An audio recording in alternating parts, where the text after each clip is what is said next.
Este tipo de cítricos es el que más beneficios tiene para la salud, debido a su nivel equilibrado de sodio y de potasio, así como una gran cantidad de vitamina C. En la década de los 70 comenzó a cultivarse en México y a introducirse en los mercados de la Ciudad de México.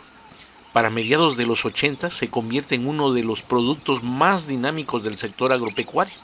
El origen de este limón es incierto, aunque estudios recientes sugieren que este cítrico tiene su origen en el sudeste asiático. La producción de este limón se realiza principalmente en el estado de Veracruz, Oaxaca, Jalisco, Tamaulipas. Los árboles de este tipo de limón son de tamaño moderado, casi como arbustos, y las hojas son definitivamente aromáticas cuando se trituran. Es un árbol extremadamente sensible al frío y sus flores son de un blanco puro y fragantes, por lo que lo hace ideal para cultivarlo en macetas, en un huerto en casa. Limón persa o limón sin semilla.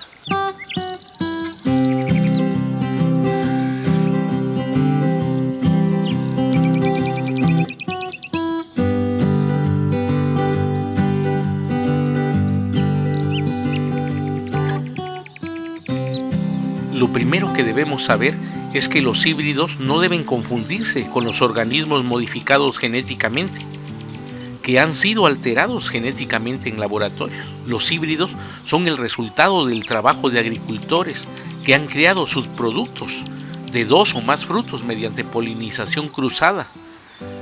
La transferencia de polen de la flor de una planta al estigma de otra. Otras veces, un híbrido es un trabajo de la naturaleza. Se ha dado en los cultivos de maíz, en los cultivos de cítricos. Son 2 frutos que se polinizan naturalmente de forma tradicional, con la polinización controlada. Los cultivos pueden crear nuevas generaciones de plantas frutales con características cada vez más deseables, cada vez más mejoradas.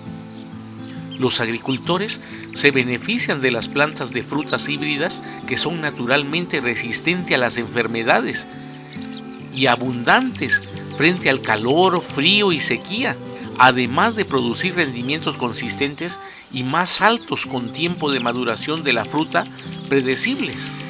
Los consumidores se benefician al acceder al consumo de tamaño y forma de las frutas únicas y uniformes. Mayor jugosidad, mejor sabor, mejor nutrición.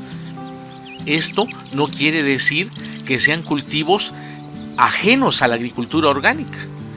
Todos los híbridos se pueden cultivar con agricultura orgánica.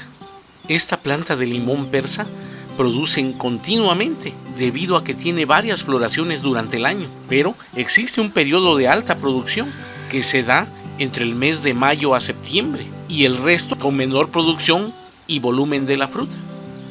Desde luego, los riegos en macetas siempre deben ser moderados, no estancarlos, que tenga un buen drenado las macetas. Como toda planta necesita su fertilización, que aportamos cada 3 meses de 3 a 5 puños de abono que hemos elaborado en compostas y que revolvemos con la tierra que está en la misma maceta. Y como toda planta o árbol está expuesta a las inclemencias del tiempo, a las plagas, con insecticidas orgánicos o con minerales como el caldo mineral. Desde luego no está exento de hongos que invaden el tallo y en ocasiones secan el árbol. Contamos con fungicidas que ya les he compartido cómo elaborarlos, muy fácil y rápido de hacerlos. Es un mito que las frutas y verduras híbridas no son buenas para la salud. La combinación de material genético para crear algo diferente ha tenido lugar desde el comienzo de la vida en el planeta. La opinión de los científicos y expertos es que no solo todas las frutas son híbridas, sino también todos los vegetales y los animales lo son. Contrariamente a la noción popular, todo lo que se ha consumido es un híbrido. Hay motivos y pruebas que demuestran que los híbridos son tan saludables como los originales. Se cree que los híbridos proporcionan una mayor cantidad de nutrientes debido a una mejor utilización del suelo, de los recursos solares, los sistemas de raíces que han mejorado su calidad y resistencia. Los híbridos no son un problema, ni representan amenaza para la humanidad. El problema existente es cuando modifican las semillas en un laboratorio y los insumos que utiliza la agricultura industrial para los cultivos de alto rendimiento. Este tema puede causar polémica y debate. Podemos estar de acuerdo o no con cultivar este tipo de plantas, y está en cada uno decidir si lo cultivas o no. Espero te sirva esta información que te estoy compartiendo. Espero tus preguntas, dudas o comentarios que con gusto voy a responder. Mi nombre es Pablo Cuevas y vamos todos a sembrar en casa. Nos estamos viendo en los siguientes videos.